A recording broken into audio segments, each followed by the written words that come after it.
দেশ ও বিদেশের সকল তরিকার ভাই ও বোনদের প্রতি আমি সালাম জানাচ্ছি। আসসালামু আলাইকুম ওয়া রাহমাতুল্লাহি ওয়া বারাকাতুহু। আজকে ভিডিওটা যেটা উপস্থাপন করতে চলেছি সেটা হবে আল্লাহ পাক রব্বুল আলামিন তিনি আকার না নিরাকার না সাকার, সেই সম্পর্কে কোরআন ভিত্তি কিছু খুব সংক্ষিপ্ত আলোচনা করব। হয়তো যে কথাটা বলতে চলেছি অধিকাংশ লোক হয়তো মানতে পারবে না। মানতে তারাই পারবে না যারা শুধু আল্লাহকে নিরাকার ভেবে নিয়েছে, আর মানতে তারাই পারবে যে আল্লাহ পাক রব্বুল আলামিন তিনি বিচার করবেন, তিনি মানুষ সৃষ্টি করেছেন, তিনি আবার মানুষকে কবর থেকে তুলতেও পারবেন, তিনি সমস্ত কিছু সৃষ্টির মালিক, তিনি আদমকে দু হাতে তৈরি করেছেন, জাহান্নামে যদি পেট না ভরে অবশেষে তিনি নিজের দু পাকে দিয়ে জাহান্নাম ভর্তি করবেন। এইগুলো এক সম্প্রদায়ের লোক বিশ্বাস করে, কিন্তু এগুলো সত্য। কিন্তু এত সত্য জানার পরও আর এক শ্রেণী মানুষ আল্লাহর নিরাকার বিশ্বাস করে। আসুন সেই সম্পর্কে সূরা রহমান 55 নম্বর সূরা 27 নম্বর আয়াত। এই আয়াতে আল্লাহ পাক রব্বুল আলামিন বলেন, কুল্লু মান আলাইহা ফান ওয়া ইয়াবকা ওয়াজহু রাব্বিকা যুল জালালি ওয়াল ইকরাম। এর অর্থ আল্লাহ পাক রব্বুল আলামিন বলতে চাইছেন একদিন সবই ফানা হয়ে যাবে বা ধ্বংস হবে, কিছুই অস্তিত্ব থাকবে না। অস্তিত্ব থাকবে শুধু তোমাদের রবের চেহারা মোবারক, এছাড়া অন্য কিছু থাকবে না। এরপরে আল্লাহ পাক রব্বুল আলামিন কি বলছেন, সূরা কলম আয়াত নম্বর, এই মুহূর্তে আয়াত নম্বরটা আমার ঠিক ইয়াদ আসছে না। ইয়াউমা ইয়াকশাফু আন সাকিউ ওয়া ইউদআউনা ইলা সুজুদি ফালা ইয়াস্তাতিউন। অর্থ, সেদিন আল্লাহ পাক রব্বুল আলামিন বলতে চাইছেন যে সেই দিন মানে কিয়ামতের দিনকে বোঝানো হয়েছে এখানে। সেদিন বলতে এখানে কিয়ামত দিনকে বোঝানো হয়েছে। সেদিন পায়ের গুছা উন্মোচন করা হবে, মানে খুলে দেওয়া হবে, আর তাদেরকে সিজদার জন্য ডাকা হবে বা আহ্বান করা হবে। কিন্তু সাজদা তারাই করবে যারা মুমিন মুত্তাকিন বান্দা, যারা দুনিয়াতে সেজদা করেছে। আর যারা লোক দেখানোর উদ্দেশ্যে দুনিয়ায় সেজদা করিতেছে তারা সেদিন সেজদা দিতে পারবে না। তাদের পিঠ সোজা থাকবে, পিঠ বক্র হবে না। এই সূরা কালামের আয়াত থেকে প্রমাণিত যে আল্লাহ পাক রব্বুল আলামিন পাওয়া আছে। সূরা মায়েদা আয়াত নম্বর 64, এই আয়াতে আল্লাহ পাক রব্বুল আলামিন বলেন যে আল্লাহর হাতের কথা বর্ণনা করা হয়েছে। ইহুদিরা বলে আল্লাহর হাত বাঁধা।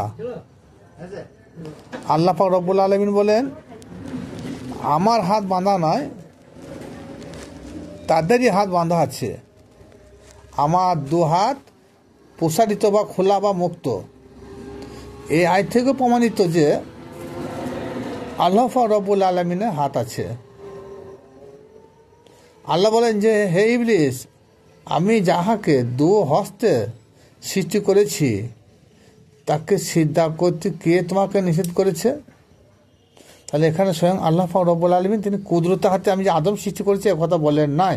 আমি সময়ের ব্যাপার আছে, এখানে একটা সময় ছিল, একটা সেই সময় অতিক্রম করে দু হাতে করে তিনি আদম সৃষ্টি করেছেন। তার জন্য আল্লাহ বলছেন যে কে তোমাকে বাঁধা সৃষ্টি করলো, আমি যখন নিজের হাতে সৃষ্টি করেছি। সূরা সুয়াদ আয়াত নম্বরটা এই মুহূর্তে আমার জানা নাই, একটু খুঁজে নেবেন প্লিজ। সূরা হুদ আয়াত নম্বর 37 আল্লাহ পাক রব্বুল আলামিন বলেন, হে নূহ, তুমি আমার চোখের সামনে ও আমার ওহির পুতাদেশ অনুযায়ী বা ওহি অনুসারে, সেই ওহি অনুসারে একটা নৌকা তৈরি করো। এখানেও আল্লাহ তিনি নিজের চোখের বর্ণনা করেছেন। এরপরে সূরা তুর আয়াত নম্বর 48, এই আয়াতেও আল্লাহর চোখের প্রমাণ আছে। সূরা নিসা আয়াত নম্বর 164, এই আয়াত থেকে প্রমাণ যে আল্লাহর মুখ আছে, যে মুখে তিনি মুসা নবীর সাথে কথা বলেছেন। সহিহ বুখারী 554 নম্বর হাদিস, সশরীরে তিনি মুমিন ব্যক্তির সহিত দেখা দেবেন এবং কথাও বলবেন হাসরের মাঠে। সুনানে তিরমিজি 3373 নম্বর হাদিস, আল্লাহ পাক রব্বুল আলামিন তিনি সশরীরে মুমিনগণের সহিত সাক্ষাৎ করবেন। এখানে কুদরতি শরীরের কোনো উল্লেখ নাই যে কুদরতি হাত, কুদরতি চোখ, কুদরতি নাক, কুদরতি মুখ, না, কখনো বলেন নাই। তাহলে এখান থেকে প্রমাণিত যে আল্লাহ পাক রব্বুল আলামিন তিনি আকার বিদ্যমান, আকারবিহীন নয়, এরকম বলা ভুল, তেনার আকার আছে। সূরা নহল আয়াত নম্বর 74, এই সূরা নহল আয়াত নম্বর 74, এখানে আল্লাহ পাক বলেন, তার জন্যে কোনো উপমা, দৃষ্টান্ত বা মিসাল পেশ করা যাবে না। আল্লাহ হচ্ছে বেসীমাল, বেমিসাল, তার সমতুল্য সমকক্ষ একটাও কোনো জিনিসের দৃষ্টান্ত দেওয়া যাবে না। সুতরাং তিনি তিনার মতন। এই আয়াত থেকে বড় বড় মুফাসসির মুহাদ্দিসগণ, আল্লাহর ওলিগণরা আকারকে সাব্যস্ত করতে চেয়েছেন। সূরা আয়াত নম্বর 42, এরপর আল্লাহ বলেন, লাইসা কামিসলিহি শাইউন, অর্থাৎ আল্লাহ পাক রব্বুল আলামিন বলেন, আল্লাহর আকার সত্য, কিন্তু কোনো পদার্থ তিনার মতো নহে, তিনি তিনার মতন। তাহলে মতো যখন আসবে, তাহলে সেটা আমার মতন না হলেও, আপনার মতো না হলেও তিনি নিজের মতন, সেখানে তার আকার, সেখানেও বড় বড়, এখানে এই আয়াতের মুফাসসির আল্লাহর ওলিগণরা এখানেও আল্লাহ পাক রব্বুল আলামিনের আকারকে নির্বাচন করেছেন। তাহলে এরকম ভরি ভরি আয়াত আছে যে আল্লাহ পাক রব্বুল আলামিন তিনি নিরাকার নয়। আর কিছু কিছু খুব যারা কোরআন হাদিস গবেষণা করেন না, তেনাদের উদ্দেশ্যে বলছি, তেনারা জানেন না সেটা আলাদা ব্যাপার, কি জেনে শুনেও ওটা ভুল বলেন, তাও সেটা আমি বলতে চাইছি না। যদি ভুল বলেন তা আল্লাহকে জবাব দেবেন, আর আমার কথাটা আপনাদেরকে যে মানতে হবে সেটা নয়। তবে যেটা বলেছি সবই কোরআনের কথা বলেছি, কোরআন মানলে ভালো, না মানলে গেল। আল্লাহ পাক রব্বুল আলামিন সূরা নূরে তিনি বলেছেন, আল্লাহ নূরুস সামাওয়াতি ওয়াল আরদ, আল্লাহ বলেন আমি একজন নূর, একটা নূর। কোথায় সেটা? সপ্তম জমিন ও আসমানের মধ্যে, সর্বস্তরে। হ্যাঁ, আল্লাহ পাক রব্বুল আলামিন সব জায়গায় নূর। এই নূর বলতে গেলে এখানে আকারের কোনো ঘটনা নাই। এখানে নূর বলতে জ্যোতি বলা হয়েছে, আলো বলা হয়েছে, জ্ঞান বলা হয়েছে। তাই যারা জ্ঞান নির্বাচন করবে নূর বলতে গেলে, তারা কি আকার, সেখানে কি জ্ঞানের কোনো আকার থাকে না। যে ব্যক্তি জ্ঞান উপলব্ধ করবে সে একটা তখন রূপ বা আকার ধারণ করবে। একটা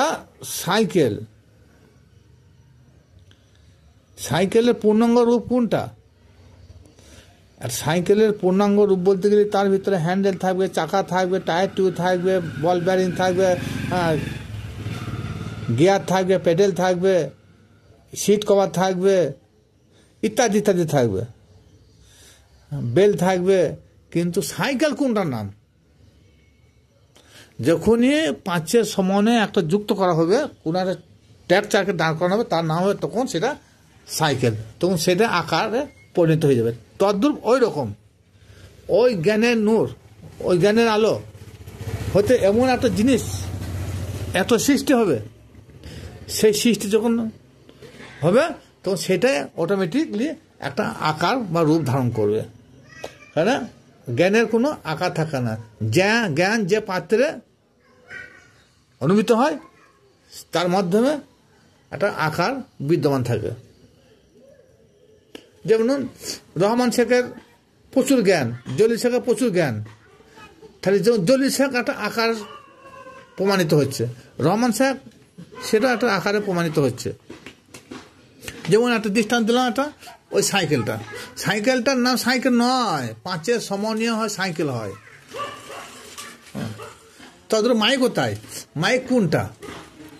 একটা মাইকের মধ্যে যেটা আমরা মাইক বুঝি, হর্ন থাকে, লাউড স্পিকার থাকে, মেশিন থাকে,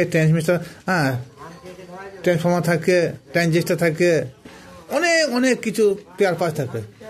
তাহলে মাইকটা এই যে এইটা মাইক, কোনো মেকানিক হাত দিয়ে দেখাইতে পারবে না যে এইটা মাইক। 5 সমনীয় মাইক তৈরি হয়, 5 সমনীয় সাইকেল তৈরি হয়।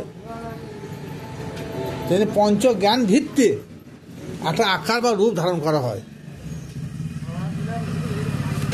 আর স্বয়ং আল্লাহ পাক রব্বুল আলামিন তিনি বারবার নিজের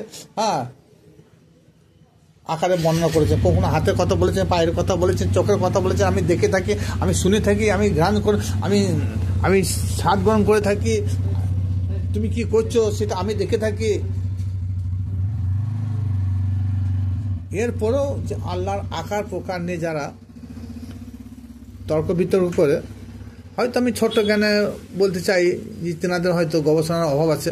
একটু গবেষণা করলে বুঝতে পারবেন যে না, আল্লাহ আকার না আকারবিহীন। একদল মুফাসসির বলছে আল্লাহর আকার আছে, আর একদল মুফাসসির বলছে না আল্লাহর আকার নয়। একটা হাফেজ বলছে আল্লাহর আকার আছে, আর একটা হাফেজ বলছে না আল্লাহর আকার নয়। এই যে এক হাফেজ এক মুফতি আর এক মুফতি, এক মুফাসসির আর এক মুফাসসিরকে কাফের ফতোয়া দিচ্ছে। সুতরাং এখানে দেখা যাচ্ছে যে অটোমেটিক ওরা নিজেই কাফের ফতোয়া পেয়ে যাচ্ছে। একে কাফের বলছে, ওকে কাফের বলছে। এই তো হচ্ছে। সকালবেলা উঠে টিভি খুলুন, ফেসবুক খুলুন, ইউটিউব খুলুন, দেখুন এক বক্তা আর এক বক্তাকে কাফের বলছে, ভণ্ড বলছে, জচ্চর বলছে, মিথ্যুক বলছে। এই তো অবস্থা। তাহলে আমাদের ঐক্যবদ্ধ নয়, আমাদের রিসার্চ নয়। আমাদের যদি রিসার্চ বা গবেষণা ঐক্যবদ্ধ থাকতো, তো আমাদের নিজেদের মধ্যে এগুলো একটা টেবিলে গিয়ে আলোচনার মাধ্যমে ফয়সালা করা হতো। কিন্তু আমরা মুসলমান, এ কখনো হবে না। আল্লাহ নবী জামানায় হয় না, তো এখন হয়। তবে আল্লাহ যে আকার তিনি ধারণ করবেন, সেই ধারণটা আপন মুর্শিদের কাছ থেকে বাকিটা জানার চেষ্টা করবেন। তাহলে দেখবেন আরও জ্ঞানের পরিধিটা বেড়ে যাবে। যে কাল হাসরের মাঠে আল্লাহ তো নিরাকার, আল্লাহ তো জ্যোতি, আল্লাহ তো একটা আলো। তিনি কোন রূপ ধরবেন, কোন রূপে তিনি বিচার করবেন, কারণ এরকম বহু কোরআন শরীফে তিনি দৃষ্টান্ত দিয়েছেন। সুতরাং বাকিটা আপন মুর্শিদের কাছ থেকে জেনে নেবেন। যে হুজুর কাল হাসরে বা কিয়ামতের মাঠে আল্লাহ পাক রব্বুল আলামিনের সঙ্গে দেখা হবে কি হবে না, তিনার হাত থাকবে কি থাকবে না, তিনি চোখে দেখতে পাবেন কি পাবেন না, তিনার চোখ থাকবে কি থাকবে না, তিনার পা থাকবে কি থাকবে না, নিশ্চয় তিনি দেখিয়ে দেবেন। কোন রূপ ধারণ করবেন, কীভাবে তিনি বিচার করবেন, সব পীর মুর্শিদ যদি একটা অভিজ্ঞ কামেল হয়ে থাকে, নিশ্চয়ই তিনি প্রকাশ করে দেবেন। সব কথা সব সময় ইউটিউবে ফেসবুকে প্রচার করা যায় না।